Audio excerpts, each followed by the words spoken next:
ሴት ልጅ ስትሳም ደስ የሚላት ቦታ አንደኛ ግንባሯን፣ ሁለተኛ አይኗን፣ ሶስተኛ አንገቷን። የብልት አለመቆም ችግር ወይም የቆመ ብልት ጥንካሬውን አስጠብቆ የመቆየት ችግር ሲያጋጥማቸው አብዛኞቹ ሰዎች ቫያግራን ይጠቀማሉ። ቫያግራን ጊዜያዊ መፍትሄ ሊሰጥ ይችላል። ነገር ግን የብልት አለመቆም ችግር ወይም ኢሬክታይል ዲስፈንክሽን የሚመጣበት ምክንያት አብዛኛው ጊዜ ከደም ስር ጋር የተያያዘ ችግሮች ናቸው። ሌላ ችግሮች እንዳሉ ሆነው የነርቭ ችግር ሊሆን ይችላል።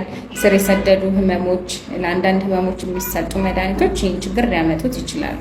በአብዛኛው ግን ከአቴሮስክለሮሲስ ጋር የተገናኘ ወይም ከደም ስር ጋር የተገናኘ ችግር ይህንን በሽታ ሊያመጣ ይችላል። በተለይ ወንዶች 40 ዓመት ኦር early age ላይ እንደዚህ አይነት ነገር የሚከሰት ከሆነ ወደፊት የልብ ህመም ሊያጋጥማችሁ እንደሚችል አመልካች ሊሆን ይችላል። ይህም ማለት ወደ ደም ስር ወደ ብልት የሚሄደው የደም ስር በጣም ቀጫጭን ነው። ስለዚህ አቴሮስክለሮሲስ ወይም እዛ አካባቢ ስብ መጠራቀም የሚጀምረው ከትንንሽ የደም ስሮች ነው።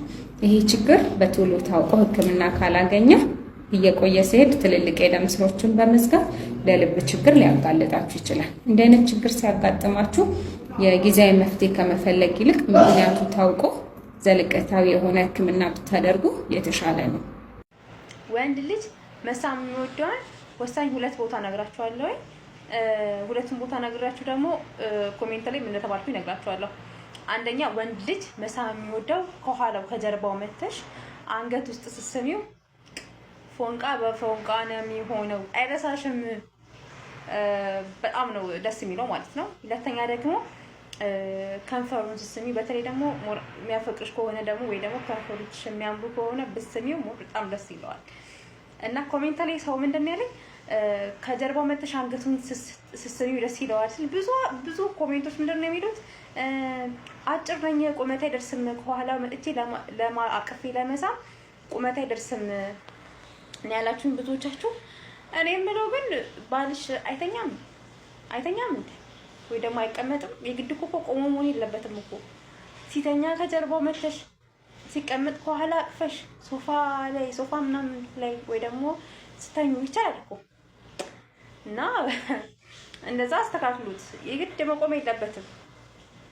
እና ባይ ስንፈተ ወሲብና መፍትሄው። ሰላም ጤና ይስጥልኝ። ዛሬ ተፈጥሯዊ በሆነ መንገድ እጅግ በጣም ቀላል በሆነ መንገድ ስንፈተ ወሲብን የመጀመሪያው ሳምንት 40% እንዴት አድርጋችሁ እንደምትቀለብሱ፣ በሁለተኛው ሳምንት 40% እንዴት አድርጋችሁ እንደምትቀለብሱና በሶስተኛው ሳምንት ወይም በ21ኛው ቀን ሙሉ ለሙሉ ከስንፈተ ወሲብ እንዴት ነፃ እንደምትወጡ አሳያችኋለሁ። አብዛኛውም በጣም ትልቅ ጥናት የተደረገበት በሳይንስ የተደገፈው ከርጂ ኤክሰርሳይዝ ይባላል። አዎ ይሄ ከርጂ ኤክሰርሳይዝ በተለያየ መልኩ ይሰራል። የተለያየ ስኳር ታካሚዎችም ተግብሮት እጅግ በጣም ውጤታማ የሆነ ነገር አግኝተውበታል። በ21 ቀን ውስጥ ሙሉ ለሙሉ ከስንፈተ ወሲብ ነፃ ወጥቷል። ይሄ ኤክሰርሳይዝ እንዴት እንደሚሰራ እዚህ ቪዲዮ ላይ እዩት። ታዲያ ይሄንን ኤክሰርሳይዝ የሚሰራው ማታ ከመተኛታችሁ በፊትና ጠዋት ከእንቅልፋችሁ እንደነቃችሁ ነው የሚሰራው። ሞር በሰራችሁት ቁጥር በብዙ በሰራችሁት ቁጥር በቀላሉ ሰውነታችሁ ፍሌክሰብል ይሆናል። በቀላሉ ከስንፈተ ወሲብ ትድናላችሁ። ከስንፈተ ወሲብ ነፃ ትወጣላችሁ። ይህንን ቪዲዮ ፎሎ፣ ላይክ፣ ሼር አድርጉልን። በፍቅር የተጎዳ ወንድ በድጋሚ ወደ ሴት አይደለም የሚሄደው። ጠንካራ ይሆናል፣ ስራውን ይሰራል፣ ራሱን መለወጥ ይጀምራል። ለነገሮች ሁሉ ለራሱ ቅድሚያ ይሰጣል። ጠንካራና ጨካኝ ወንድ ይሆናል። ራስ ወዳድ ወንድ ይሆናል። የትኛውም ሴት ወደ ህይወቱ ገብታ በድጋሚ ህይወቱ እንድታበላሽበት በፍጹም አይፈቅድም። የፍቅር ግንኙነት እንኳን መጀመር ቢያስብ ቁም ነገር ሲያስብ ብቻ ነው። እሱንም ደግሞ ወደ ህይወቱ ምን አይነት ሴት መግባት እንዳለባት ጠንቅቆ ስለሚያውቅ ነው። በፍቅር የተጎዳ ወንድ ለምንም ነገር ይሁን ለምንም ነገር ሁለተኛና ሶስተኛ እድል አይሰጥም። ለነገሮች ቆራጥ ይሆናል፣ ጨካኝ ይሆናል። በፍቅር የተጎዳ ወንድ በራሱ በፍጹም አይደራደርም። ሪሌሽንሺፕ ወይ ትዳር ውስጥ ሆናችሁ ፍቅራችሁ የቀዘቀዘባችሁ ካፕሎች ማለት ነው። ምናልባት እቺ ነገር ሚስ አርጋችሁ እንዳይሆን ይውላችሁ። ሁሉም ሰው እወድሃለሁ እወድሻለሁ ተተባለ አይደለም የመወደድ ወይና የመፈቀር ስሜት የሚሰማው ማለት ነው። ላቭ ላንጉዌጅ የሚባል አለ። ሁላችንም አሁንም በገልጽላችሁን 5ቱን ላቭ ላንጉዌጅ ውስጥ ሁሉም ቢደረግልን ደስ ይለናል። ግን ፕራይመሪሊ አንዷ ላይ ነው በደንብ ፎከስ የምናደርገው ማለት ነው። ልዘርዝርላችሁ። የመጀመሪያው ፊዚካል ተች ነው። አንዳንድ ሰዎች በሚወዱት ሰው መነካት፣ መሳም፣ መታቀፍ ኢት ኩድ ቢ ፐብሊክ ቦታ ላይ ሲሄዱ ምናምን እጅ ለእጅ መያያዝ ምናምን በቃ በጣም የተወደዱና የተፈቀሩ እንዲመስላቸው ሊያደርግ ይችላል ማለት ነው። ሁለተኛው ደግሞ ወርድስ ኦፍ አፈርሜሽን ይባላል። እነዚህ ካታጎሪ ላይ ደግሞ ያሉ ሰዎች ወድሻለሁ ወድሃለሁ መባልን በየጊዜው መስማት ይፈልጋሉ። ኮምፕሊመንት መደረግ ይፈልጋሉ። ዋው ዛሬ በጣም አምሮብሻል፣ ዛሬ በጣም አምሮብሃል፣ የኔ ጀግና፣ ጎበዝ ምናምን በመባል ውስጥ ነው እየተፈቀሩ እንደሆነ የሚሰማቸው ማለት ነው። ለእነዚህ መታችሁ ዝም ብላችሁ በማቀፍና በመሳም ያን ያህል አፌክትድ ላይሆን ይችላሉ ማለት ነው። ሶስተኞቹ ደግሞ ኳሊቲ ታይም የሚወዱ ሰዎች አሉ። እነዚህ ደግሞ ምንም ነገር ትታችሁ በቃ ከነሱ ጋር ጊዜ ብታሳልፉ ለነሱ በጣም የመፈቀርና የመወደድ ስሜት ነው የሚፈጥርላቸው። ቤት ውስጥ ቁጭ ስትሉ እየሮጥ ጓደኞቹ ጋር የምትሄድ ከሆነ ወር ደግሞ ስራ በዛብኝ እያልክ ወይ እያልሽ ጊዜ መስጧቸው ከሆነ እነዚህ ሰዎች ምንም የመወደድና የመፈቀር ስሜት ስለማይኖራቸው ቅዝቅዝ ይላሉ ማለት ነው። አራተኞቹ ደግሞ ሪሲቪንግ ጊፍትስ የሚወዱ ሰዎች ማለት ነው። እነዚህዎቹ ምን አይነት ናቸው መሰላችሁ? ስጦታ ሲሰጣቸው ትንሽም ትሁን ትልቅ ዋናው ሀሳቡ ነው። በጣም በቃ ስፔሻል የሆኑ ይመስላችኋል። ፍቅራቸውን በደንብ የተገለጸላቸው ይመስላችኋል። በጣም ደስተኛ ነው የሚሆኑት ማለት ነው። ለእነዚህ አሁን በቀም እየመጣ ወድሻለሁ ወድሃለሁ ብትሏቸው ሴት የተጣቸውን ብዙም ማለት ነው። እነዚህ ያሉ። አምስተኛው አክትስ ኦፍ ሰርቪስ ይባላል። አክትስ ኦፍ ሰርቪስ ደግሞ ላቭ ላንጉጃቸው የሆኑ ሰዎች ማለት ነው ከቃላት በላይ አክሽናችሁን ነው የሚያዩት። ለእነሱ ብላችሁ የምታደርጉትን ነገር አሁን ለምሳሌ ትክድቢ ከሆነ ቦታ ወደ ሆነ ቦታ ስትንቀሳቀስ የራይድ ብትከፍልላት በጣም ደስ የሚላት ሴት አለች። በዛው ምክ ደግሞ ቤት ውስጥ የተበላሸ ነገር ምናምን ሲኖር መተህ ፊክስ ብታደርግላት፣ ሴትም ደግሞ ከሆንሽ ደግሞ የሚወደው ምግብ ምናምን አጣፍጠሽ ሰተሽለት ምናምን ስታቀርቢለት በቃ በጣም የተወደደና የተፈቀረ አይነት ስሜት ሊሰማው ይችላል ማለት ነው። ይሄንን ማወቃችሁ የሚጠቅማችሁ ምንድነው? ፍቅር ለመስጠት በምትሄዱበት ሰዓት ላይ የፓርትነሮቻችሁን ላቭ ላንጉጅ በማወቃችሁ የሌለ ነገር ላይ ጊዜያችሁን አታጠፉ ማለት ነው። ለመቀበል ደግሞ ስትፈልጉ የራሳችሁን በደንብ ማወቃችሁ በቃ እኔ በዚህ ወይ ነው ፍቅርህን ስትገልጽልኝ የሚመቸኝ ብላችሁ ኮሚኒኬት በማድረግ ሪሌሽንሺፓችሁና ፍቅራችሁን ማደስ ትችላላችሁ ማለት ነው። አይሆፕ ክሊር ነው አይደለ? ማሳጅ ቤት መሄድ የሚጨንቃችሁ ሰዎች እኛ ሀገር የማሳጅን በተመለከተ በጣም ብዙ መጥፎ ነገሮች ይነሳሉ እና በተለይ ወንዶች ማሳጅ ቤት በሚባል ቦታ ራሱ ማለፍ በጣም ይፈራሉ።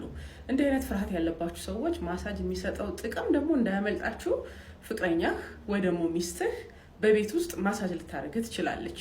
አንተም ደግሞ እሷን አንዱ ባልና ሚስት ወይ ደግሞ ፍቅረኛሞች በጣም ኳሊቲ ጊዜ እንዲያሳልፉ የሚያደርግ አጋጣሚ ነው። በሁለቱ መሀል ያለው ፍቅር ይበለጠ እንዲደረጅ እና የራሳቸው የሆነ ጥሩ ጊዜ እንዲያሳልፉ ያደርጋቸዋል። ጎን ለጎን ደግሞ ማሳጅ በመደራረግ የጭንቀት ስሜትን ማቃለል፣ ጤናንን መጠበቅ ይቻላል። እንደምታውቁት አሁን ላይ ወደ 80% የሚሆነው የጤና ችግር መንስኤ ጭንቀት ነው። ያንን ጭንቀት ደግሞ ማሳጅ በማድረግ ወይ ደግሞ ባልና ሚስት ፍቅረኛሞችም ማሳጅ በመደራረግ ብቻ ሊያቃልሉት ይችላሉ። ስፖርት የምትሰሩ ሰዎች እንደዚሁም ደግሞ በዕለት ተዕለት ህይወታችን ማሳጅ በጣም በጣም አሪፍ ነው አይደለ? ድሮ እናታችን ወይ ታላቅ እህታችን ራስ ቅላችንን እንኳን ሲያሻሹልን እንዴት ደስ የሚል ስሜት ነው ያለው እና የእጅ ማሳጅ ይሁን የእግር ማሳጅ ሪፍሌክሶሎጂ የሚባለው ወይም ትከሻችን አካባቢ ላይ ያለውን ማሳጅ በማድረግ የተከማቸውን ጭንቀት እንደዚሁም ደግሞ ጤናን መጠበቅ ይቻላል። አንዳንድ ሀገራት ላይ እንደውም ማሳጅ በሶስተኛ ደረጃ ሰዎች እንደ ቴራፒ አድርገው ጤናቸውን የአእምሮንም የአካል ጤናቸውንም ለመጠበቅ ይጠቀሙበታል እና እኔ ባልና ሚስቶች ቤት ውስጥ ጊዜ መድበው ባል ሚስቱን ሚስት ደግሞ ባሏን ለምን ማሳጅ አትደራረጉም? ዛሬ ስለኛ ፕሮግራም ላይ ስለዚህ ለምንጨዋወተው ፍቅርን የሚያደረጅ ነገር ነው። ሞክሩት። ብዙ ሳይንስ አይጠይቅም። እርግጥ ነው የራሱ የሆነ ሙያ አለው። ግን ደግሞ እናንተ ለባላችሁ ለሚስታችሁ የሚሆን ነገር የምታጡ አይመስለኝም። ዩቲዩብ ቪዲዮዎችን አይታችሁ በጣም በቀላሉ እጃችን ላይ ያሉት ራሱ ከ3000 በላይ የሚሆኑ ንክኪን በተመለከተ ለሰውነታችን ጥሩ መልእክት የሚያስተላልፉ ነገሮችም አሉ እና እነሱን በመለማመድ ብታደርጉት በጣም አሪፍ ይመስለኛል እና በቤት ውስጥ የማሳጅ ጊዜ ቢኖረን በጣም አሪፍ አይመስላችሁ? ብቸኝነትን ምርጫቸው ያደረጉት ሴቶች ላይ እንደዚህ አይነት ባህሪዎችን ታስተውላላችሁ። አንደኛ፣ ብዙ ጊዜ መንገድ ላይ ሰዎችን ባላየ የሚያልፉ አይነት ናቸው። ሁለተኛ፣ ስልክ ላይ ብዙ የማውራት ፍላጎት ስለሌላቸው ወይ ቴክስትን ይጠቀማሉ፣ ካልሆነ ደግሞ በአጭር ይመልሳሉ። ሶስተኛ፣ ግርግር ስለማይመቻቸው ብዙ ጊዜ እንግዳ እንኳን ቤት ውስጥ ቢኖር ብቻቸውን ለመሆን ተኝተው የሚውሉ ናቸው።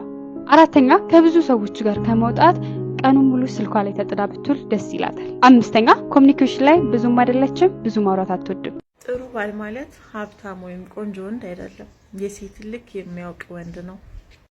ሪሌሽንሺፕን ሲክሬት ማድረግና ፕራይቬት ማድረግ ይለያያል። የግል ማድረግና ሚስጥር ማድረግ ማለት ሰዎች እንዳያውቁ የእናንተን ግንኙነት ምን አይነት ግንኙነት እንዳላችሁም እንዳያውቁ ማድረግ ነው። which is በጣም ከባድ። ምክንያቱም ለዛ ሰውዬ ለተደበቀው ሰውዬ ጥሩ ድል ፈጥርለታል። ሰዎች ፍቅረኛ እንዳሉ ስለማያውቁ እንደፈለገው መጀናጀን ይችላል። እሷም ሆነች እሱ ማለት ነው። ያ ነው ዲስአድቫንቴጁ። ያ ፕራይቬት ማድረጉ ደግሞ የግል ማድረጉ ግን ሰዎች ሪሌሽንሺፓቸውን ያውቃሉ፣ ፍቅረኛሞች እንደሆነ ያውቃሉ። ግን ዲቴል ስለነሱ ሲጣሉም ሲፋቀሩ ምን አይነት ነገር እያሳለፉ እንዳሉ ምናምን ፐብሊክ አያደርጉትም። ኢቨን ፐብሊክ ላይ እንደዚህ እስከመታየት አይደርሱም። በቃ ሲያያዙ ምናምን ሲያደርጉ በቃ ፕራይቬት ላይፋቸው ነው በቃ ብሎ የሚያምኑ ናቸው። እና እኔ ፐርሰናሊ ሰዎች ሪሌሽንሺፓቸውን ሴክሬት ከሚያደርጉ ፕራይቬት ቢያደርጉ የተሻለ ነው። ወንድም ሴት ልጅ በኃይል አትገዛም። ሴት ልጅ በፍቅር ነው የምትገዛው። ፍቅር አብዝተ በሰጣት ቁጥር ወደ አንተ ትቀርባለች። ኃይለኛ ከሆንክባት ግን ካንተ ትርቃለች። ወንድና ሴት ጓደኛሞች ብቻ መሆን የማይችሉባቸው 4 ምክንያቶች። አንደኛ፣ አብዛኛው ወንድ ከየትኛውም ሴት ጋር ቅርበት ሲኖረው ጾታዊ ግንኙነትን ማሰቡ የማይቀር ነው። ሁለተኛ፣ ቤስት ፍሬንድ በመሆንና ፍቅረኛሞች በመሆን መካከል ያለው ልዩነት በጣም ጠባብ ስለሆነ ከጊዜ በኋላ ጓደኛሞች ብቻ ሆነው አይቀጥሉም ማለት ነው።